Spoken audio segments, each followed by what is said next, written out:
ठीक है। चैप्टर 14 अब कितना खेलेगा। डन। नाउ शुरू से, हाँ चैप्टर 14 हम जो पढ़ रहे हैं, इस चैप्टर के अंदर है ना एक ही चीज़ ऑलमोस्ट बार बार लिखी है। आपको क्या बोला गया है, किसी when you are a person who is a CS, a qualified CS, you have the right to appear before various authorities, right. Tribunals होते हैं अलग अलग, कहीं पर भी आप जाओगे आप ROC के सामने रिप्रेजेंट हो सकते हो, वो इनकम टैक्स अथॉरिटीज़ के सामने, सेबी सैट के सामने रिप्रेजेंट हो सकते हो, फिर तुम्हारे और भी टेलीकॉम इंडस्ट्रीज़ में भी कोई ट्रिब्यूनल्स होते हैं, वहाँ पर भी रिप्रेजेंट हो सकते हो। तो ऐसे वहाँ पर तुम जाकर अपनी कंपनी को रिप्रेजेंट करोगे, कोई भी केस होगा, कोई भी प्लीडिंग होगी, कुछ भी एप्लीकेशन होगी, फाइलिंग होगी, कंप्लेंट होगी, ये सब तुम फाइल कर सकते हो on behalf of your company, right. This thing is clear. अगर कोई ऐसा केस है या कोई ऐसी चीज़ है जो कोर्ट में जा रही है, तो कोर्ट के अंदर ऐसा होता है कि सिर्फ एक एडवोकेट रिप्रेजेंट हो सकता है। ट्रिब्यूनल्स में एडवोकेट या तो ये CS कोई भी रिप्रेजेंट हो सकता है, ठीक है। हम यहाँ पर यही बोल रहे हैं कि आपके पास किस ट्रिब्यूनल के सामने कब अथॉरिटी है टू रिप्रेजेंट। अब इन्होंने पूरा तो बताया भी नहीं प्रोसीजर कि कब कैसे जाना होता है, क्या करना होता है, क्या नहीं, बस तुम्हें बोला कि तुम्हारे पास अथॉरिटी है, वेरी गुड, शाबाश। बस पूरे चैप्टर में ये है, तुम्हारे पास अथॉरिटी है। और फिर ट्रिब्यूनल के सारे रेल बना दी, कंपटीशन वाले ट्रिब्यूनल में अपीयर हो सकते हैं, NCLT में जा सकते हो, ROC में जा सकते हो, RD के पास जा सकते हो, जा सकते हो, बस वेरी गुड, जाओ। हाँ अभी बस फटाफट ख़त्म होएगा। मैं ना बहुत ज़्यादा इसको अगर रीड करने बैठेंगे तो फिर लंबा चलेगा। फटाफट एक बार ऊपर से देख लेते हैं, गो थ्रू, अगर कोई चीज़ नहीं समझ आए तो will come back to it. अब पहला प्रोसीजर फॉर अपीयरेंस, अगर आपको कहीं जाकर अपीयर होना है तो उसके लिए पहले तैयारी करोगे, तो बस यही टॉपिक्स दिए हैं। पहला प्रिपरेशन फॉर द केस, दूसरा appointment of a legal council. Appointment of legal council, अगर आपको कोर्ट में अपीयर होना है तो आप लीगल काउंसिल अपॉइंट करो, या तो अगर आप खुद ही अपीयर होने वाले हो तो आप अपने आप की अपॉइंटमेंट करवाओगे, कैसे, by BOD etcetera, right. Legal counsel वही हुआ जो आपके लॉयर आपका, राइट। डन। अगला कंप्लायंस विद प्रोसीजरल लॉज। अगर हमने LLB कर लिया, अपने अपने लीगल काउंसिल भी बन सकते हैं। तुम जब ऐसे करोगे ना तो तुम फिर वो लेना सर्टिफिकेट या प्रैक्टिसिंग का, एडवोकेट का बनना, तो तुम एज अ CS हो और प्रैक्टिसिंग तुम्हारा एडवोकेसी आ गया, राइट। तो you can appear everywhere. Advocate के पास तो राइट है ना, बस फिर CS और एडवोकेट हम इकट्ठे थोड़ी कर सकते हैं। तभी तो बोला कि एज अ CS की क्वालिफिकेशन ले लो और अथॉरिटी प्रैक्टिसिंग सर्ट उसका ले लो, एडवोकेट का। तो नाम क्या होती है CS में लगा पीछे लगा लेना।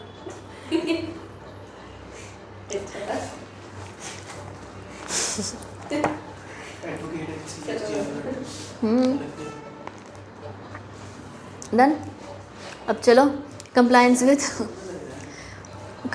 विद प्रोसीजरल लॉज, वो करो। टाइम पीरियड, फॉर्म, जो भी आपको करना है वो procedural. Conduct during the proceedings, अगर मान लो तुमने फॉर्म भरे, फिर उन्होंने हियरिंग के लिए बुला लिया तो हियरिंग के लिए चले जाओ। उसके अलावा कंप्लायंस विद द ऑर्डर्स, बात हो गई, हियरिंग हो गई, ऑर्डर आ गया, ऑर्डर आने के बाद वो लोग कुछ बोलेंगे ना कि ऐसा करना है, वैसा करना है, ये पेनल्टी है, यहाँ मत जाना, ये इंजंक्शन का ऑर्डर, जो भी, तो वो जो भी बोलेंगे उससे आप कंप्लाई करो। अगर नहीं करते हो तो पेनल्टी लग जाएगी, और क्या। बढ़िया, डन, खत्म ये टॉपिक। देख लो ऊपर से कुछ है और देख लो। मैं पूरे चैप्टर में ऐसे ही पढ़ा रही हूँ, इसीलिए ही स्टार्ट जैसे जैसे मैं पढ़ा रही हूँ ना, साथ साथ एक बार ऊपर देखते जाओ, कुछ नहीं समझ में आता है हम देख लेंगे। राइट टू लीगल रिप्रेजेंटेशन, ये बेसिक राइट है, एक फंडामेंटल राइट होती है हर इंसान की कि उसे कोई लीगल काउंसिल रिप्रेजेंट करे, है ना। कोई भी बंदा जो किसी क्रिमिनल केस में अंदर हुआ है या सिविल केस में अंदर हुआ है, उसके पास अपॉर्चुनिटी ऑफ बीइंग हर्ड होती है ना, कि उसके पास राइट होती है कि वो अपना एक वकील अपॉइंट करे और वकील उसको वो रिप्रेजेंट करे। अगर तुम क्रिमिनल केस के अंदर हो, अगर क्रिमिनल केस चल रहा है तो फिर तुम्हें लीगल एड प्रोवाइड की जाती है, तुम्हें फ्री का काउंसिल भी प्रोवाइड किया जाता है। तो उसमें नहीं होता, सिविल में हर बार नहीं होता, क्रिमिनल केस में होता है ऐसा कि if you are not eligible और you not don't have the financial means to appoint an advocate, you can get ये एड, लीगल एड, ठीक है।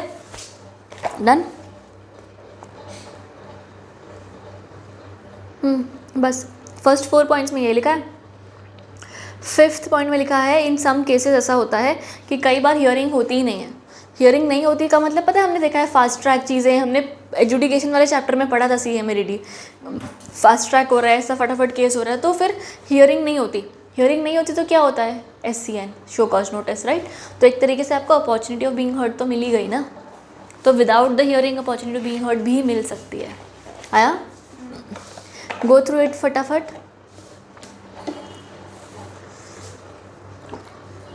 SCN तो नहीं लिखा है लिखा नहीं है, मैं एग्जाम्पल के तौर पे बोल रही हूँ कि उसने ऐसे बोला कि some cases right to legal representation में भी लिमिटेड और रिस्ट्रिक्टेड। नहीं होती लीगल रिप्रेजेंटेशन, डिसिप्लिनरी प्रोसीडिंग्स में नहीं होती, तो क्या करोगे फिर, कुछ तो मिलेगा ना। तो उन्होंने बोला कि however even in such cases parties में still be entitled to fair hearing. तो वो फेयर हियरिंग कैसे होएगी, नोटिस के थ्रू ना।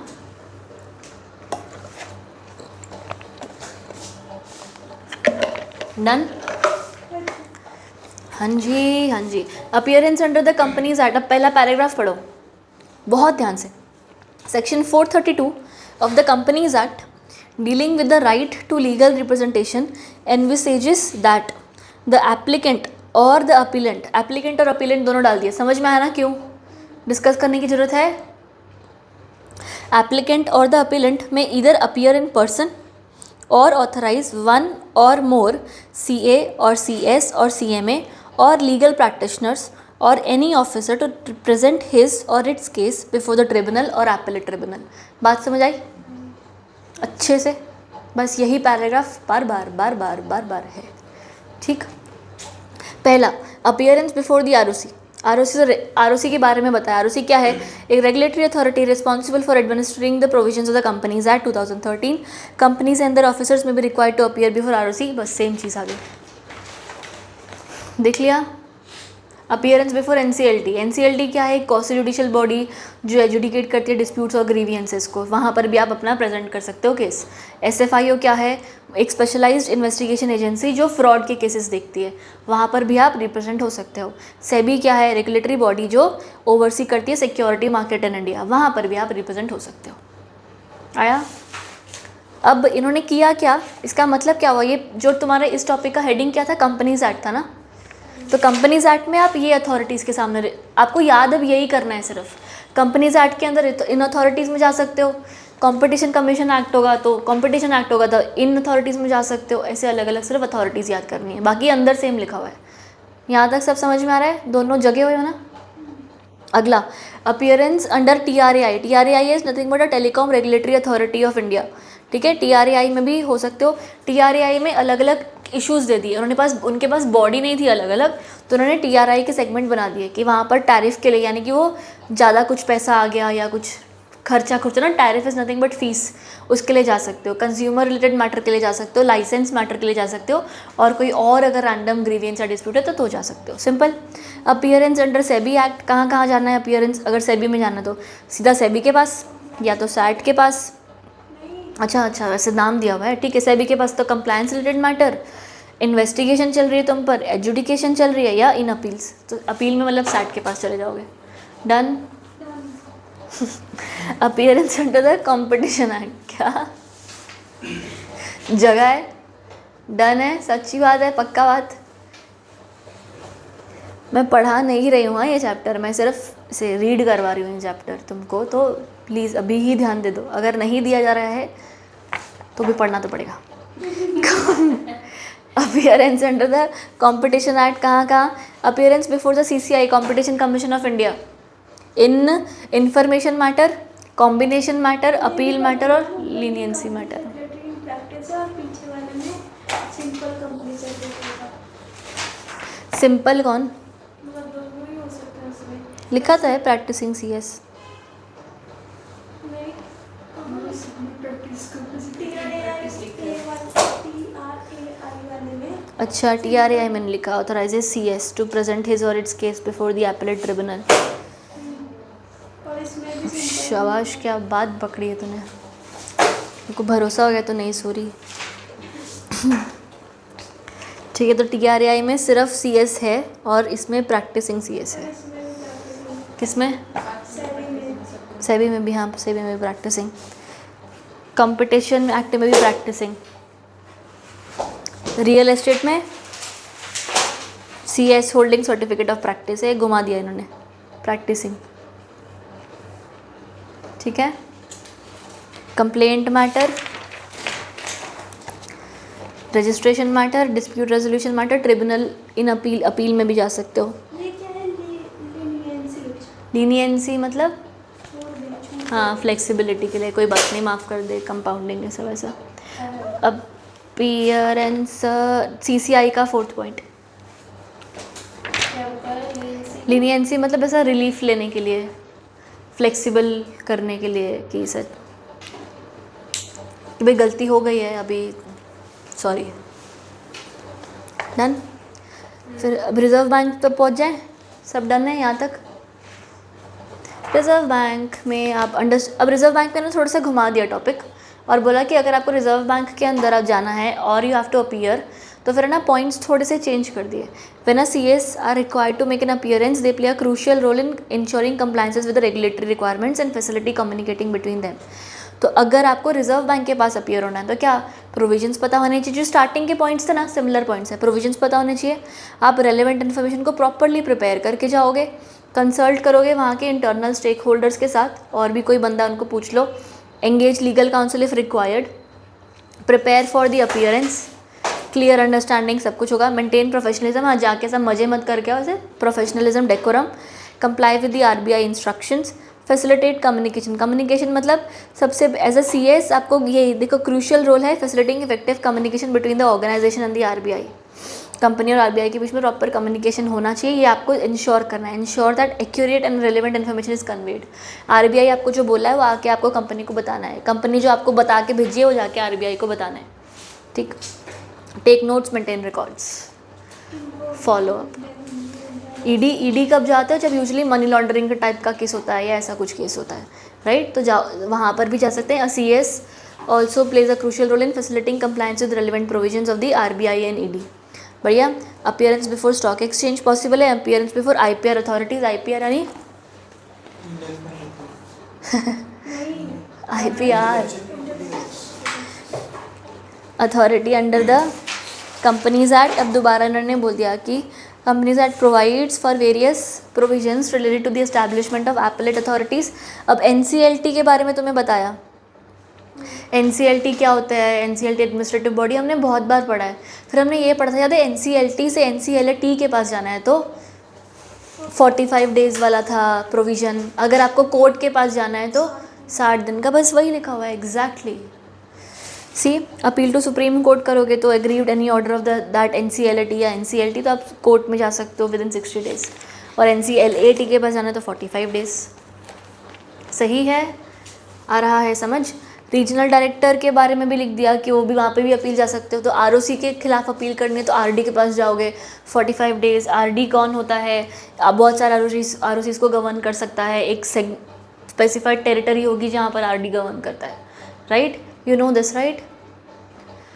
अगला appellate authorities under the SEBI act, पता है ना एपेलेट अथॉरिटी SEBI एक्ट में कौन है, SAT है, SAT के अलावा और कोई है, सीधे सुप्रीम कोर्ट जा सकते हैं, नहीं सीधे मतलब जा ही नहीं सकते ना शायद SEBI में, तो SAT के बाद सुप्रीम कोर्ट नहीं जा सकते थे, पर डिस्पोज ऑफ हो जाती है SAT के बाद अपील।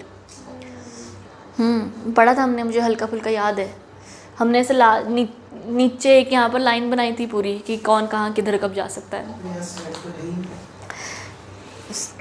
क्या पढ़ रहा है तू?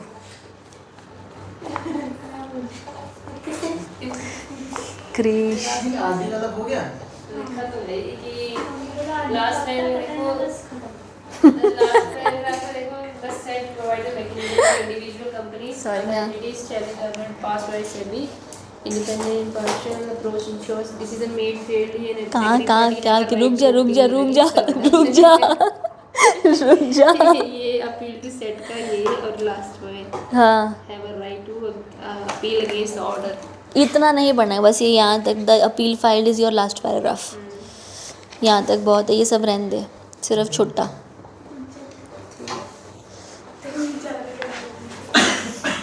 चलो SAT क्या होता है, सेबी के खिलाफ अगर अपील करनी तो सैट जाओगे, सेबी के एजुडिकेटिंग ऑफिसर्स कोई डिसीजन देता है उसके खिलाफ अपील करनी तो सैट जाओगे। सैट में भी 45 डेज है, वो भी एक ट्रिब्यूनल है ना, तो 45 डेज ही होते हैं, वहाँ पर भी दिया हुआ है 3rd पैराग्राफ। बाकी प्रोसीजर क्या होगा, कुछ नहीं, अपील फाइल करो। अब अपील फाइल करोगे वंस तो SAT will serve a notice to the SEBI और its officers giving them opportunity of being heard, फिर हियरिंग होगी, फिर डिसीजन होगा। ये सब आपने वो CMADD में पढ़ा हुआ है, सही, कुछ एडेड है नहीं ना यहाँ पर, डन है। अगला अपील, अगर आपको इसमें एक और चीज़ बोली हुई है कि सैट के पास चले गए तो वो लोग 6 महीने के अंदर अंदर मैटर सुन के रफा दफा करेंगे, एक्सपीडिशियसली सुनेंगे। Last paragraph of that entire topic, done, set. Krish कहाँ है?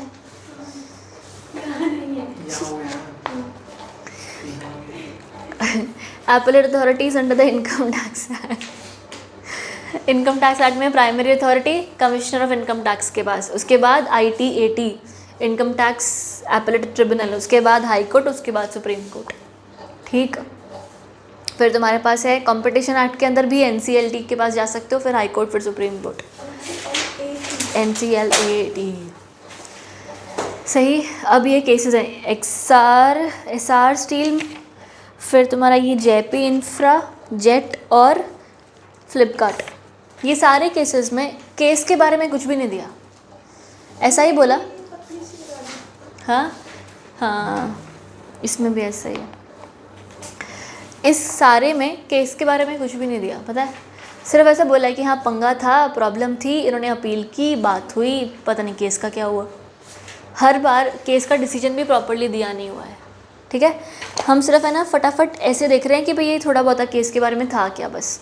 SR steel matter, CIRP is corporate, क्या था full form, insolvency resolution process. अब क्या हुआ ना, SR स्टील है ना एक बहुत ही बड़ी कंपनी थी, बहुत ही बड़ी कंपनी थी, पर लोन्स ले ये वो कर करके उनका बेचारे का डूब गए। ठीक है, तो जब भी कोई कंपनी डूबती है ना तो कंपनी के साथ बहुत सारे लोग जुड़े हुए होते हैं, पब्लिक है, स्टेक होल्डर्स हैं, सब, तो सबका नुकसान हो रहा है। तो ना जब भी कोई कंपनी ऐसे इस तरीके से अगर डिफ़ॉल्टिंग पार्टी हो रही है या ख़त्म हो रही है व्हाटएवर, तो ना हम ये ट्राई करते हैं कि ये सारी कंपनीज प्रॉपरली कोई तरीका हो जाए कि लास्टली ऐसा कुछ रिवाइव हो जाए, राइट। तो दैट इज़ कॉर्पोरेट इंसॉल्वेंसी का रेजोल्यूशन प्लान, कि क्या पता कुछ ऐसा कर दे कि सब ठीक हो जाए। पर ये रेजोल्यूशन करने में बहुत टाइम लग जाता है। क्यों? क्योंकि फिर जब ये अथॉरिटी होती है ना, ये अथॉरिटी क्रेडिटर्स को बोलती है कि क्या ऐसा कर लेते हैं, इतना पैसा दे दें, क्या इतना चल जाएगा, क्या ऐसे करके क्या पता करके कंपनी रिजॉल्व हो जाए या कंपनी प्रॉपर वापस से खड़ी हो जाए, राइट। तो क्रेडिटर्स मानते ही नहीं है अगले, फिर लोग दोबारा रेजोल्यूशन प्लान देते हैं, फिर क्रेडिटर नहीं मानते, फिर ऐसे ऐसे करते करते 10-10 साल लग जाते हैं। अगर 10 साल लग ही गए हैं फिर तो कंपनी शुरू करने की नौबत में ही नहीं आ रही ना, सारा एसेट्स ख़राब, एम्प्लॉई छोड़ गए, काम ख़राब, सब डन है। कुछ उन लोग ने काम करते भी होंगे, वो टेक्नोलॉजी भी ऑब्सोलीट हो गई, तब वो कंपनी का कुछ वजूद नहीं रह जाएगा। तो even if CIRP is in the place, even if it does happen, it will be of no use.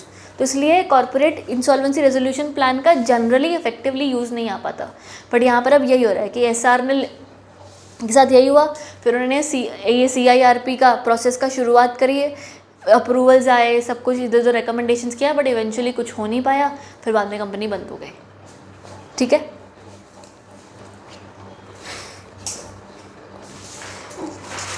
ये पहली कंपनी थी जो NCLT के पास गई थी फॉर CIRP, ठीक है, SR वाली। फिर तुम्हारे पास है कॉर्पोरेट इंसॉल्वेंसी रेजोल्यूशन प्रोसेस, दोबारा JP, ये भी है, ये ह्यूज बर्डन था, वैल्यूएशन के रिगार्डिंग का प्रॉब्लम था, पर सॉल्व नहीं हो पाया। सॉल्व होने के बाद ये क्या हुआ, जो सुप्रीम कोर्ट है ना, उन्होंने बोला कि कंप्लीट करो इस प्रोसेस को।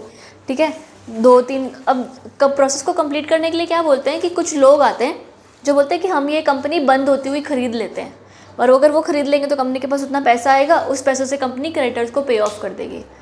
तो पहले तो बंदे बनाने की कोई इसको ख़रीदे, जिसको लगता है कि कंपनी में अभी भी पोटेंशियल है, वो बंदा ढूंढो। वो बंदे अपने बिड्स देते हैं कि हम इतने में ख़रीद लेंगे, इतने में खरीदेंगे। कंपनी की वैल्यूएशन पहले 4 करोड़ की है, बंदा बिड देगा कि मैं इस कंपनी को मैक्सिमम से मैक्सिमम 2 लाख में ख़रीद लूँगा, मतलब 20 लाख, 2 करोड़ में ख़रीद लूँगा, जो भी। ठीक है, तो उस हिसाब से बिड्स एक्सेप्ट होती हैं। जैसे ही बिड्स एक्सेप्ट होगी, कंपनी वो पैसा ले लेगी, कंपनी उस बंदे की जिसने भी बिड किया है, वो बंदा या कंपनी या व्हाटएवर उस बंदे की हो गई, और फिर वो लोग दोबारा इसके साथ अब जो मर्जी करेंगे, ऐसा। ठीक है, तो ये पूरा रेजोल्यूशन प्लान होता है। फिर वो लोग बिड्स देते हैं, क्रेडिटर्स बिड्स मानते नहीं हैं, तो ऐसे ऐसे करके चलता रहता है प्रोसेस। फिर जब ये चलता रहता है प्रोसेस तो फिर कंपनी के पास जाते हैं। कंपनी मतलब सुप्रीम कोर्ट के पास ही बाद में केस किया, तो सुप्रीम कोर्ट ने बोला 90 डेज़ के अंदर अंदर जिसको जो एक्सेप्ट करना है करके काम खत्म करो। कंपनी सड़ रही है बैठी बैठी, राइट। तुम्हारा जो जेपी वाले में तीसरा चौथा पैराग्राफ में दिया है 2019 supreme court order that CIRP process be complete within 90 days and that only 2 bidders, ये Suraksha group and NBCC be allowed to submit the resolution plans. फिर सुरक्षा ग्रुप का प्लान अप्रूव हुआ by the creditors but it was challenged by the home buyers.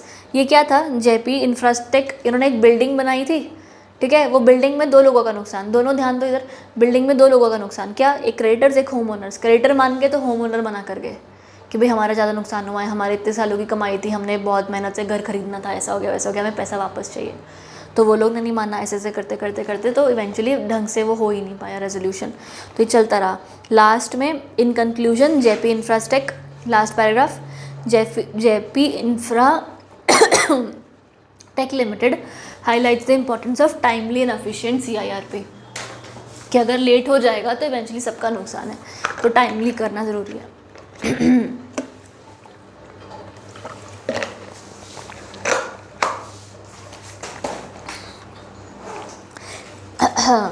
Jet Airways और Walmart भी आई है, jet Airways भी बंद होने वाली। Jet Airways use to own flights, ठीक है, जिस चक्कर में सबसे बड़ा उनका डाउनफॉल यही वाला आया कि वो लोग एयरपोर्ट फीस देते देते पाप मारे गए। रेंट देना पड़ता ना एयरप्लेन खड़ा करने का, उसमें मारे गए आधे। तो जेट एयरवेज का भी यही है रेजोल्यूशन प्लान, ये वो फलाना ढिंगना, हो नहीं पाया। अभी भी कुछ तो प्रोसेस चल ही रहा था, ऐसा कुछ था, ठीक है। लास्टली वॉलमार्ट, जब वॉलमार्ट आया ना इंडिया में, वॉलमार्ट आने का कोशिश किया, मतलब ऐसा Walmart wanted to come to India, Walmart decided to buy Flipkart, I think ऐसा कुछ था, ठीक है, फ्लिपकार्ट ही था ना, हाँ।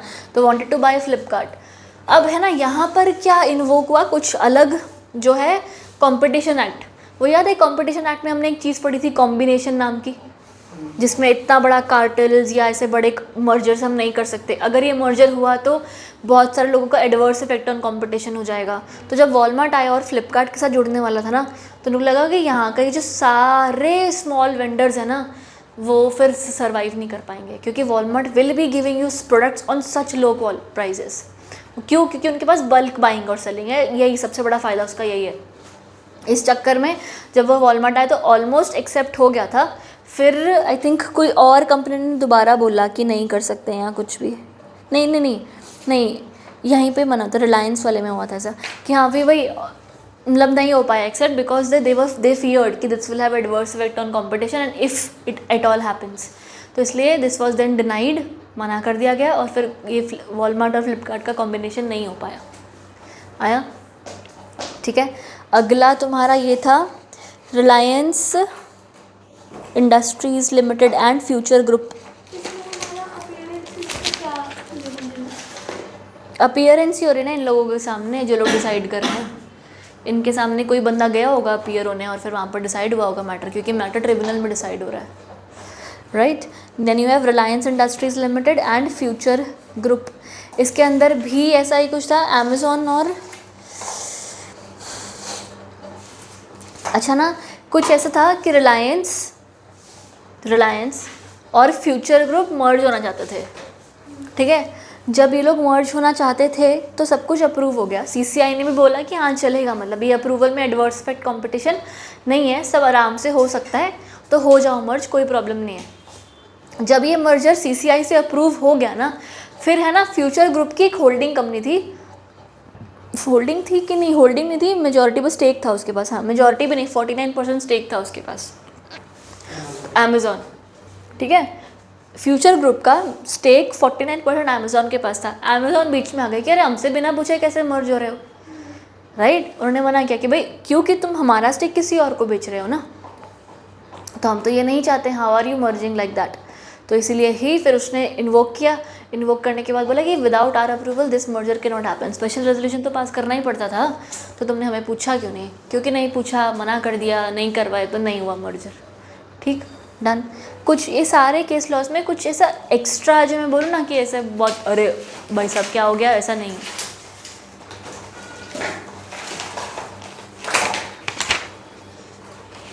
डन है, सब समझ में आ गया।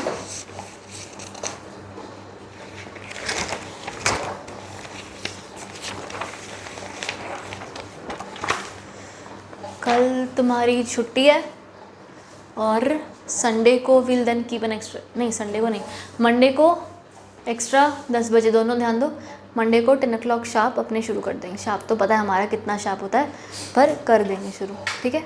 सो दैट मंडे को will start with the first chapter then the pleadings, ठीक है। ये 2 चैप्टर का फोकस मैंने इतना रखा है कि मंडे को ये दोनों चैप्टर ख़त्म हो सकते हैं। 12 वाला नहीं 12 वाला नहीं, मंडे को 12 क्यों करें? मंडे को 12 क्यों नहीं करें, क्योंकि प्लीडिंग्स में कुछ बहुत सारी चीज़ें ऐसी हैं जो पढ़नी पड़ेंगी टू स्टडी दैट चैप्टर। मैं कोशिश करूँ टाइम बोल दो, क्योंकि वो सुबह डॉगी को घुमाना होता है उसके पास। कोई बात नहीं।